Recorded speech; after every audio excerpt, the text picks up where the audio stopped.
Tadi kan kamu sudah menjelaskan tentang radikal ya. Nah, kalau anti radikal itu apa ya?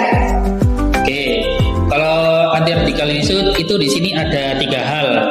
Yang saya tahu cuma 3 hal ya. Oke. Kalau yang pertama itu tentang di lingkup pendidikan, lingkup keluarga, dan lingkup masyarakat. Mau yang mana dulu nih saya jelaskan?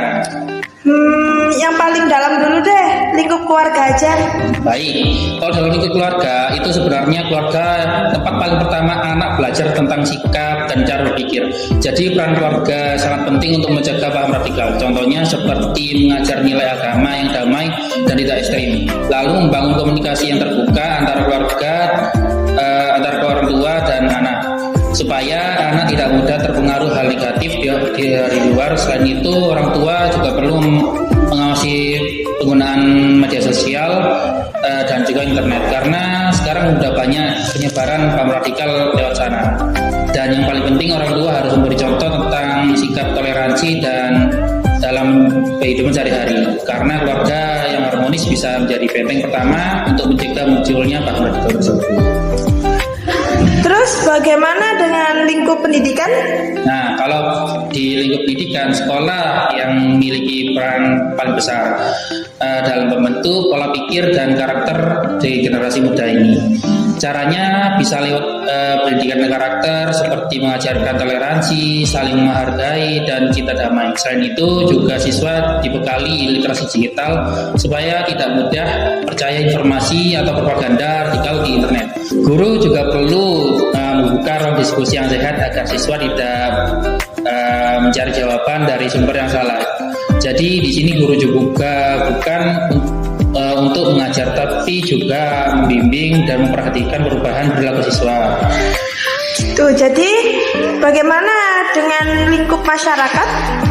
Nah, kalau di lingkungan masyarakat, perannya adalah menciptakan lingkungan yang damai dan aman.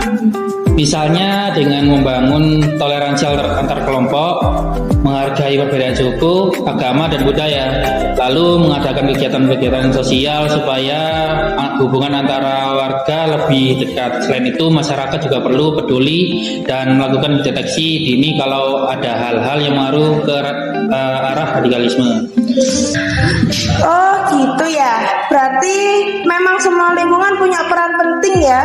Ya, betul sekali. Jadi anti radikalisme itu juga bukan cuma tugas pemerintah, tapi juga tugas bersama. Keluarga menjadi paling pertama.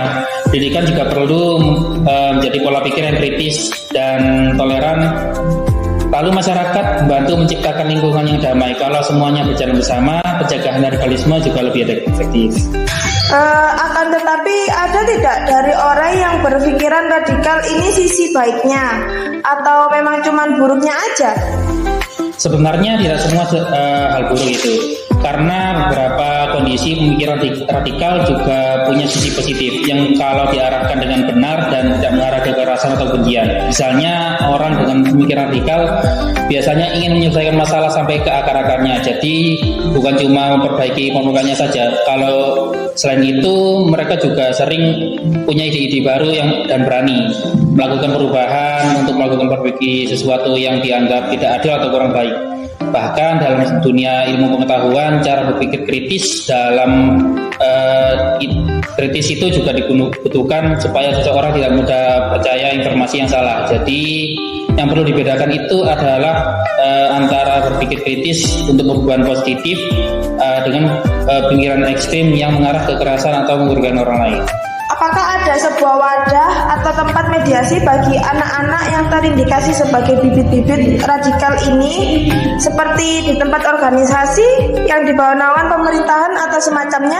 Ya, di Indonesia sendiri sudah ada wadahnya dan lembaga yang menangani anak-anak yang terindikasi terpapar dalam paham radikal. Salah satunya melalui kerjasama antara Komisi Perlindungan Anak Indonesia dan Badan Internasional Penanggulangan Terorisme.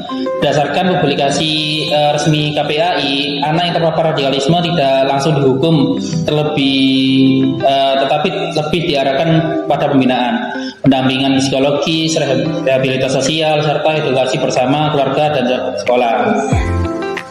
Hal ini juga didukung oleh Undang-Undang Nomor 35 Tahun 2014 dan Peraturan Pemerintah Nomor 78 Tahun